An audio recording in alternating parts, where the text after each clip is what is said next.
Buddy Baker wins his first big race. 1967. After 9 years, he scored his first major win, the Charlotte National 500.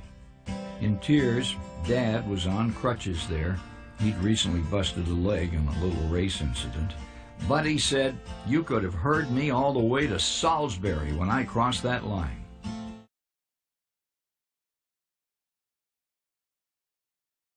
This is going to be a very big win. Buddy Baker takes it. Later that year, he won the Southern 500 at Darlington. I've wanted to win this thing since I was 9 years old. Now here I am in victory circle. It's just a country boy's dream comes true. Here I am.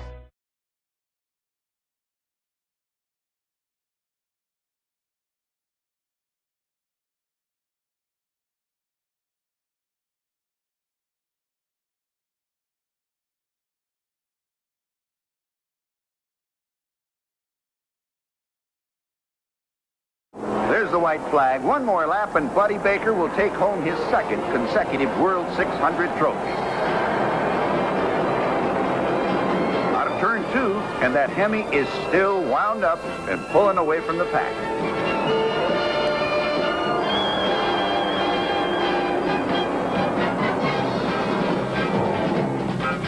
Onto the front chute. After 400 laps, Buddy Baker slides his Dodge Charger under the checkered flag, winner of the world's longest stock car race. David Pearson goes home with the second place money, Cale Yarborough third, Bobby Isaac fourth, Benny Parsons finishes fifth.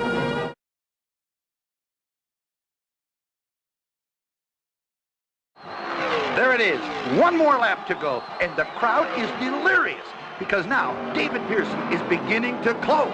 The Silver Fox is famous for last lap finishes. Now, can he do it? With $25,000 on the win spot, both cars are wound to the limit. Tack needles way over the red line. Two four-wheeled missiles are screaming down the back chute, and David is closing.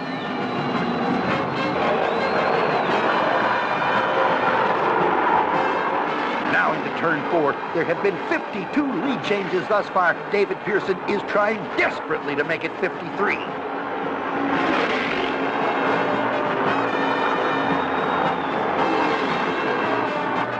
There goes the slingshot out of the dogleg, but he can't do it. Buddy Baker wins the 5th annual Winston 500. David Pearson has to settle for second. Dick Brooks takes third, and Darrell Waltrip finishes fourth. The white flag. 60 official lead changes among 17 drivers. Richard Petty seeking to make it 61.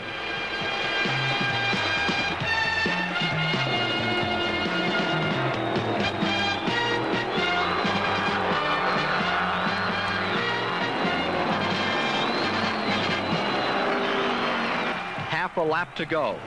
Baker still deployed in first, the persistent Petty second, then Petty starts to reel Baker in.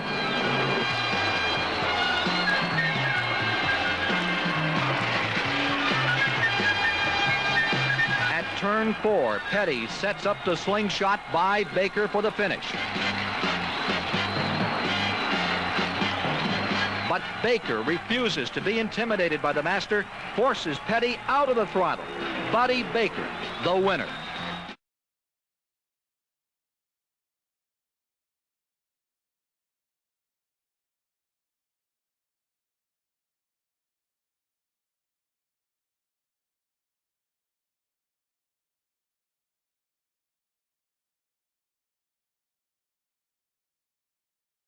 Now watch the white flag down from Chip Warren. The field moves into the tri-oval, 15-degree banking.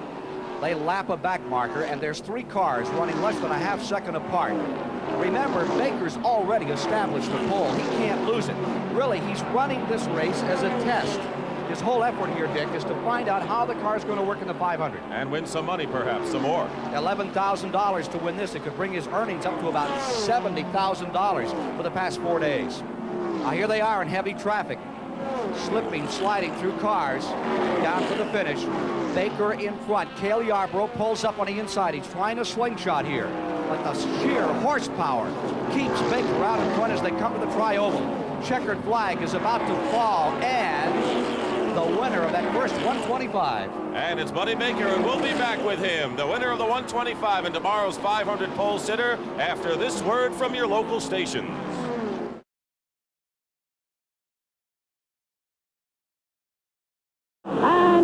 Darrell Waltrip smoking, and Darrell Waltrip spun in turn 3 and 4. He's going up towards the barrier. He's avoided the barrier, but there's cars behind him. Can they avoid him? They've avoided him. It's quite clear there. He seems to have a problem there. I dare say the engine seized up on him. There was oil in the rear wheels because the way he spun, we saw smoke going up there, and the yellow has come out. And simultaneous with that incident, Frank Warren lost the tire in turn number 2. There it is. It has rolled into the infield. Frank Warren, his car in turn number 2, spinning into the grass, and so this one will obviously finish under the yellow flag. So what might have been a very close and very exciting finish will find Buddy Baker taking the checkered flag alongside the yellow.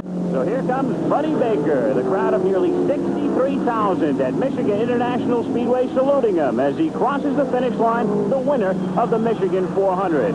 Chris Economaki will be in victory lane to talk with Buddy Baker when we come back.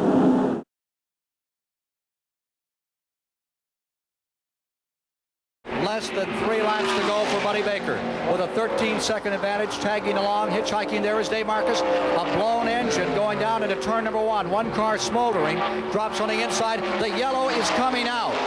How about that? Oh my goodness me, you just can't beat NASCAR racing, can you? 2 laps to go, 13-second lead, and bang.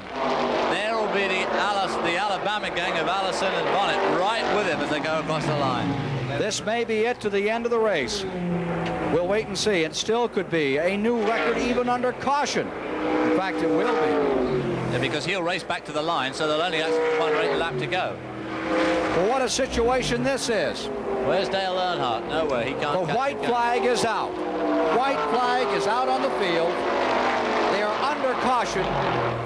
Baker is streaking around to win this race, and even under caution, it will be the fastest race in history. Here he is coming out of turn number 4, and after all those years of effort, all those heartbreaks, the 1980 Daytona 500 waving like mad as he crosses the line. Buddy Baker has done it, but not without a heart stopper just at the finish as the caution came out. Buddy Baker has pulled it off. 200 laps completed. And there's the first place man, Buddy Baker, coming in waving to his crew. Second place, Bobby Allison going back to the garage area. We'll try to get a word with him. And here is number 21 going back to the garage. We're waiting on the official finish on those front-running cars, but there is no mistake about it. This car and that driver have just run the fastest 500-mile race that has ever been witnessed on the face of the earth. I think it's fitting that Buddy Baker should do that. He was the first man to go over 200 miles an hour on a closed circuit. He's always liked going fast. He's a real high-speed man, and he's won the world's fastest ever 500-mile race. Next time by the start-finish line, 500 miles will be decided in just 1 lap.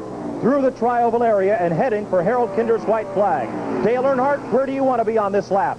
Well, I don't really want to be leading it, but I like to have a, being second or third, have a good shot at running at the lead. Earnhardt has a great shot out of turn number 2. Heading into the backstretch, 3,400 feet of runway for Earnhardt to work the draft with slow car ahead. Buddy Arrington is in the low groove. Earnhardt cannot move down and slingshot on the inside. He looks, not enough room.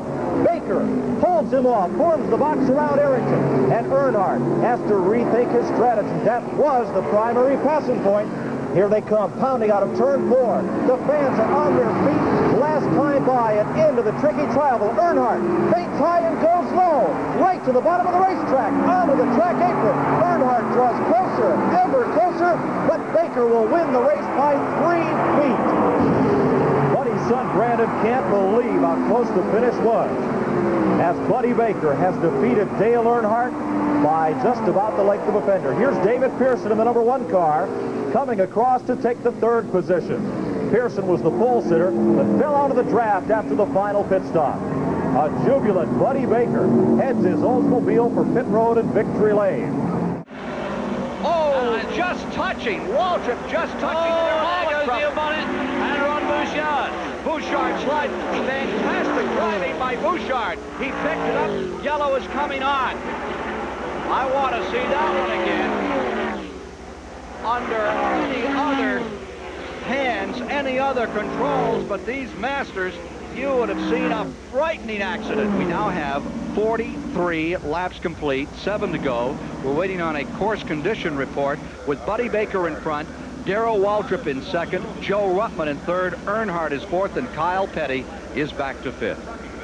So the final standings up in front will show Baker, Waltrip, Ruttman, Earnhardt, and Kyle Petty as the top 5 as the checkers are dropped on the field by Harold Kinder under a rainy condition here at Daytona Beach.